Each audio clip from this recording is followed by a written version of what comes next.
Sir నమస్కారం sir. నమస్తే అండి. సార్ అల్లు మెగా వివాదాలు మరోసారి తెరపైకి చర్చనీయాంశంగా మారిపోయాయి సార్. అంటే దీనికి కారణం కూడా లేకపోలేదు. రామ్ చరణ్ గారు సడన్‌గా అల్లు అర్జున్ గారిని ఇన్‌స్టాలో అన్‌ఫాలో చేయడమే ఇప్పుడు చర్చలకు దారి తీసింది సార్. ఇంత సడన్‌గా ఎందుకు అన్‌ఫాలో చేశారు? మళ్ళీ ఏం వివాదాలు వీళ్ళిద్దరి మధ్య జరిగాయని చెప్పేసి కూడా మాట్లాడుకోవడం చూస్తున్నాం సార్. మరి దీనికి గల కారణం ఏంటి? మీరేం చెప్తారు సార్ దీనికి సంబంధించి? అంటే అన్‌ఫాలో చేయటము అనేది అభిమానుల దృష్టిని తప్పించుకోలేదు. అవును. అంటే రెగ్యులర్‌గా ఎవరు అన్‌ఫాలో అవుతున్నారు, ఎవరు ఫాలో అవుతున్నారు, ఇవి వార్తలుగా మారిపోయినటువంటి సందర్భంలో మనం ఉన్నాం. ఎనీ ఇంటర్నెట్ అంటే ఎనీ వెబ్ ప్లాట్‌ఫామ్ అది ఏదైనా కావచ్చు. సోషల్ మీడియాలో ఏ ప్లాట్‌ఫామ్ మీదైనా సరే, ఎవరినైనా సరే, ఎవరు అన్‌ఫాలో అయినప్పటికీ అది ఒక న్యూస్ ఐటెమ్‌గా మారిపోతుంది. పర్టికులర్‌గా సెలబ్రిటీస్ దగ్గరకు వచ్చేసరికి. ముఖ్యంగా భార్యాభర్తలు ఇద్దరు ఇండస్ట్రీలో ఉండి ఇద్దరికి పేజెస్ ఉంటే ఆ పేజెస్లో ఎవరైనా ఒకళ్ళని అన్ఫాలో పొరపాటున చేసినా వెంటనే వందలాది కథనాలు పుట్టేస్తున్నాయి బయట. పొరపాటున ఇంకేదో డిలీట్ చేయబోయేది డిలీట్ చేసాం, టెక్నికల్ ప్రాబ్లం తప్ప ఇది వాంటెడ్గా చేసింది కాదు అని ప్రెస్ మీట్ పెట్టి చెప్పుకోవాల్సిన పరిస్థితి ఉంది. ఇప్పుడు వీళ్ళ పరిస్థితి కూడా అదే దాదాపు. ఇప్పుడు ఆయన అన్ఫాలో చేయగానే అది న్యూస్ అయిపోయింది. న్యూస్ మాత్రమే కాదు, అది సెన్సేషనల్ న్యూస్ అయింది. మెగా కాంపౌండ్కి అల్లు కాంపౌండ్కి మధ్య ఒక యుద్ధం జరుగుతోందనే చాలా పాత వార్త. అయితే ఈ మధ్య కాలంలో ఈ వార్తలకు ఫుల్ స్టాప్ పెట్టే పద్ధతిలో కొన్ని సంఘటనలు జరిగినాయి.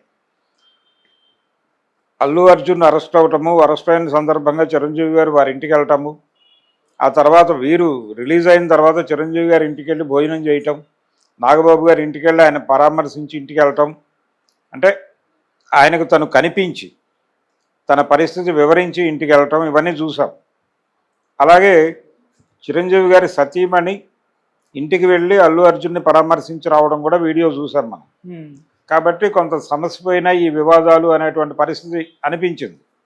అయితే బయటకు ఎవరూ మాట్లాడలేదు, గుంభనగానే ఉన్నారు. మాట్లాడకపోవడానికి కారణం ఏమిటి అంటే అక్కడ జరిగినటువంటి ఇన్సిడెంట్ కొంచెం ఇబ్బందికరమైన సంఘటన కాబట్టి ఈ అరెస్టు గురించి ఏం మాట్లాడినా ఆ సంఘటనతో లింకు పెడతారు కాబట్టి మాట్లాడకపోవడమే మంచిది అనుకుని ఎవరూ మాట్లాడలేదు అని అన్నారు అప్పట్లో. అది నిజం కూడా. ఆ పరిస్థితి వలన ఎవరూ మాట్లాడలేదు తప్ప అల్లు అర్జున్ మీద ప్రత్యేకమైనటువంటి కోపంతోనో మరొకదాంతోనో కాదు. ఏ సెలబ్రిటీ, ఏ సినిమా ఇండస్ట్రీకి సంబంధించిన ఏ వ్యక్తి కూడా మాట్లాడాల ఆయన గురించి. అంటే వెళ్ళి పరామర్శించారు, పర్సనల్గా మాట్లాడారు తప్ప బయటికి మీడియా ముందుకు వచ్చి ఎవరూ మాట్లాడలేదు. మాట్లాడకపోవడానికి కారణం ఆ సంఘటన ఇబ్బందికరం కావటమే. అయితే ఈ సమయంలో ఆయన చిరంజీవి గారి ఇంటికి వెళ్ళాడు. ఇంటికి వెళ్ళిన సందర్భంగా అక్కడ రామ్ చరణ్ ఉన్నట్టుగా మనకు ఎక్కడా ఫోటోల్లో రివీల్ కాల. రామ్ చరణ్ కానీ ఉపాసన కానీ కనిపించలేదు ఆ ఫోటోల్లో.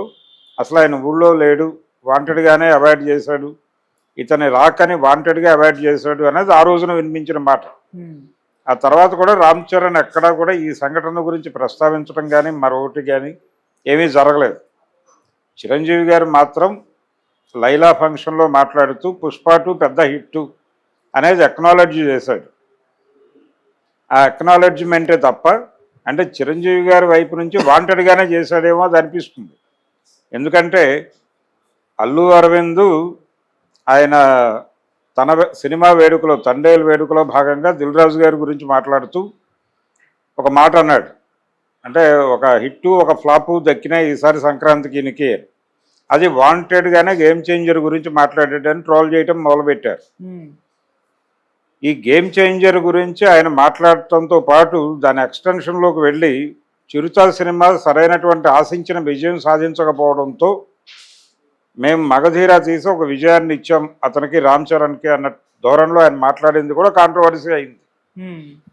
అంటే గేమ్ చేంజర్ని ఫ్లాప్ అన్నావు, ఓకే, చిరుతను కూడా ఫ్లాప్ అంటావా నువ్వు అని తగులుకున్నారు అందరూ. ఆ సందర్భంగా ఆయన సారీ చెప్పాడు. సారీ చెబుతూ ఒక మాట అన్నాడు, నాకున్న ఏకైక మేనల్లుడు రామ్ చరణ్, అతనికున్న ఏకైక మేనమావని నేను, కాబట్టి మా ఇద్దరి మధ్య మంచి రిలేషన్స్ ఉన్నాయి, దీన్ని డిస్టర్బ్ చేసే ప్రయత్నం చేయకండి అని చెప్పాడు. అద్భుతమైన బాండింగ్ ఉంది, అతను నా కొడుకు లాంటి వాడు అన్నట్టుగా మాట్లాడాడు. ఇది ఈ వెర్షన్.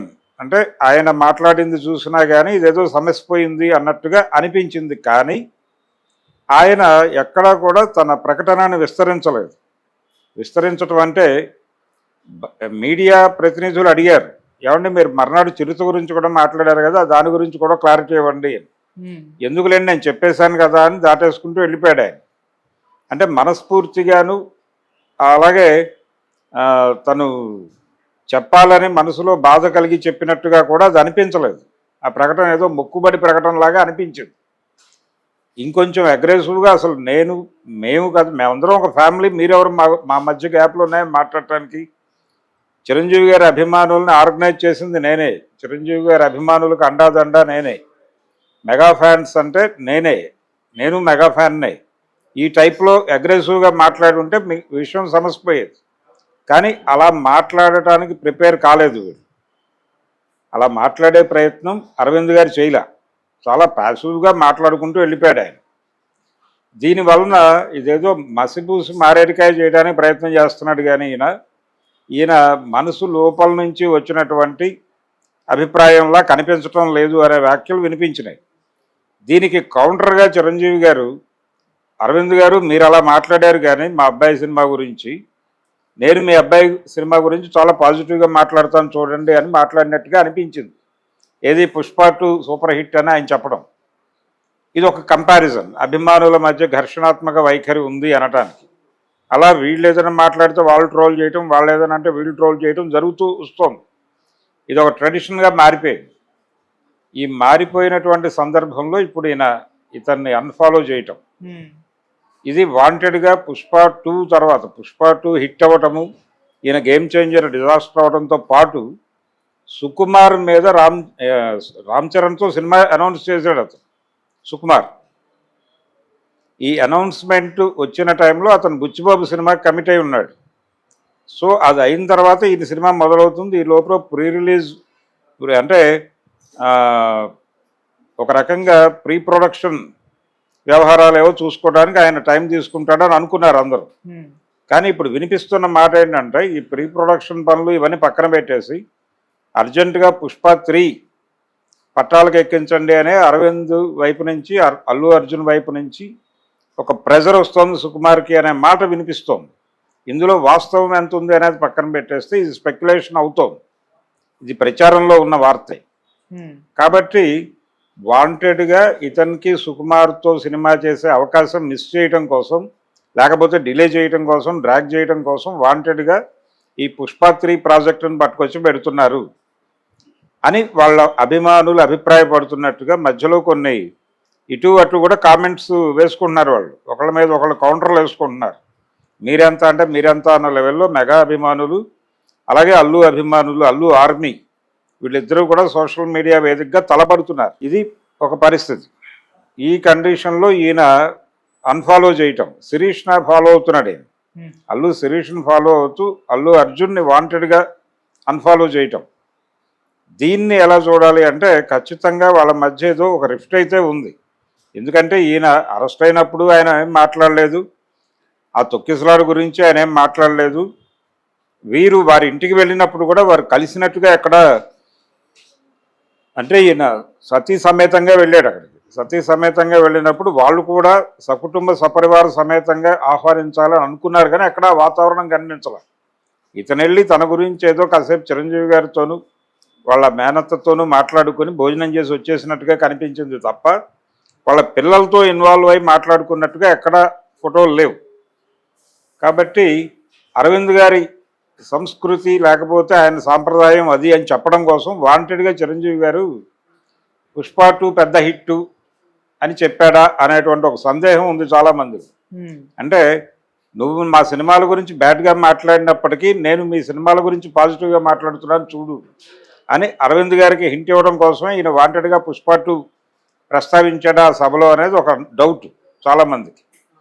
ఇలా ఒక యుద్ధ వాతావరణం వాళ్ళ మధ్య ఉంది కొంత అనేది రకరకాలుగా వాళ్ళు ఎక్స్ప్లెయిన్ చేశారు గతంలో. అరవింద్ గారు మాట్లాడుతూ అందరూ ఒకే వృత్తిలో ఉన్నారు కాబట్టి స్పర్ధ అనివార్యం, పోటీ అనివార్యం అని చెప్పాడు ఆయన. సో ఈరోజు జరిగినటువంటి ఇన్సిడెంట్ కూడా ఈ పోటీలో భాగంగాను స్పర్ధలో భాగంగానే చూడాలా ఈ అన్ఫాలో చేయటం అనేది ఒక అనుమానం. ఈ అన్ఫాలో చేయటం ఇక్కడ ఇది విజువల్గా కనిపిస్తోంది కాబట్టి ఈ విజిబుల్గా కనిపిస్తున్నటువంటి ఫ్యాక్ట్ని ఎవరైనా ఎలా డినై చేస్తారు? డినే చేయడానికి కుదరని పరిస్థితి ఉంది కాబట్టి ఇప్పుడు వీళ్ళందరూ వచ్చి క్లారిఫికేషన్ ఇవ్వాల్సిన అటువంటి అవసరం అయితే ఉంది. ఎందుకంటే అభిమానుల మధ్య ఏదైనా ఒక ఘర్షణని క్రియేట్ చేస్తే ఎవరు బాధ్యులు, అందులో ఎవరికైనా నష్టం జరిగితే ఎవరు బాధ్యులు అనేది ప్రశ్న వస్తుంది. అందుకని రెండు అభిమాన సంఘాలు, అతిపెద్ద నటుల అభిమాన సంఘాల మధ్య ఘర్షణాత్మక వైఖరి సమాజంలో ఏదో ఒక ఇబ్బందిని కలిగిస్తుంది. అందుకని ఇది కరెక్ట్ కాదు. దీని ధోరణి నుంచి బయటకు తీసుకురావడానికి ఏం చేయాలి ప్రపంచాన్ని, లేదు కనీసం న్యూట్రల్ చేయడానికి ఏం చేయాలనేది ఆలోచించాలి అరవింద్ గారు. తను కూడా ఆవేశంలో కొట్టుకుపోవడం కాకుండా కొంచెం ఆగి సంయమనంతో చిరంజీవితో తన పాత సంబంధాలని పునరుద్ధరించుకుని ఆ పద్ధతిలో నడుస్తూ, అంటే కొణిదెల ఫ్యాక్టరీ ఏర్పాటు దగ్గర నుంచి చిరంజీవి గారి ప్రొడక్షన్ వ్యవహారాలతో అరవింద్ గారికి సంబంధం లేకుండా పోయింది. అందుకని తిరిగి ఆ రిలేషన్స్ అవి పెంపొందింపజేసుకుంటూ మళ్ళీ ప్రాపర్గా ట్రాక్ ఎక్కుతారని అయితే అనుకుందాం. Okay sir, thank you. Thank you so much.